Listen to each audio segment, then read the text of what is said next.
कहानी अब और ज्यादा तनाव और साजिशों की तरफ बढ़ रही है। पाकीज़ा अपने फैसले पर कायम है, लेकिन उसके सामने मुश्किलें कम होने के बजाय और बढ़ती जा रही हैं। घर का माहौल भी उसके लिए आसान नहीं होता। अकबर अब भी उसके खिलाफ खड़ा नजर आता है।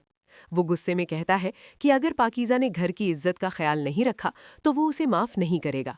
पाकीज़ा ये सुनकर टूटती तो है, लेकिन इस बार वो चुप नहीं रहती। वो साफ शब्दों में कहती है कि सच छुपाने से इज्जत नहीं बचती। उसकी माँ उसकी बात सुनकर परेशान हो जाती है, लेकिन उनके दिल में भी धीरे धीरे सच्चाई के लिए जगह बनने लगती है। दूसरी तरफ फराज हर कदम पर पाकीज़ा का साथ दे रहा होता है। वो उसे समझाता है कि डरने से हालात नहीं बदलते, हिम्मत से लड़ना पड़ता है। पाकीज़ा उसके साथ खड़ी होकर अपने केस को आगे बढ़ाने का फैसला करती है।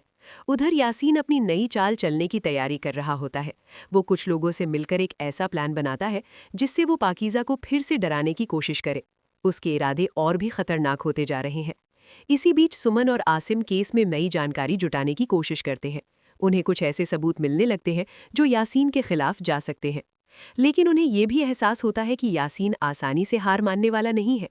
दूसरी तरफ नूरबरी अब अपने अतीत को पीछे छोड़ने की कोशिश कर रही होती है। वो खुद को मजबूत बनाती है और अपनी जिंदगी नए तरीके से शुरू करने का फैसला करती है।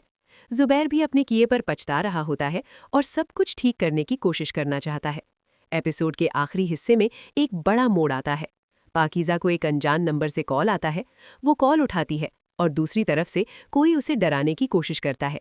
आवाज़ साफ नहीं होती, लेकिन बातों से लगता है कि ये यासीन की नई चाल है। पाकीज़ा कुछ पल के लिए डर जाती है, लेकिन फिर खुद को संभालती है और फ़ोन काट देती है। वो तय कर लेती है कि अब वो किसी भी धमकी से नहीं डरेगी। दूसरी तरफ यासीन दूर खड़ा मुस्कुरा रहा होता है, जैसे वो अपने अगले कदम का इंतजार कर रहा हो। कहानी एक बार फिर सस्पेंस के साथ खत्म होती है, जहां सच और झूठ की लड़ाई और भी तेज होने वाली है।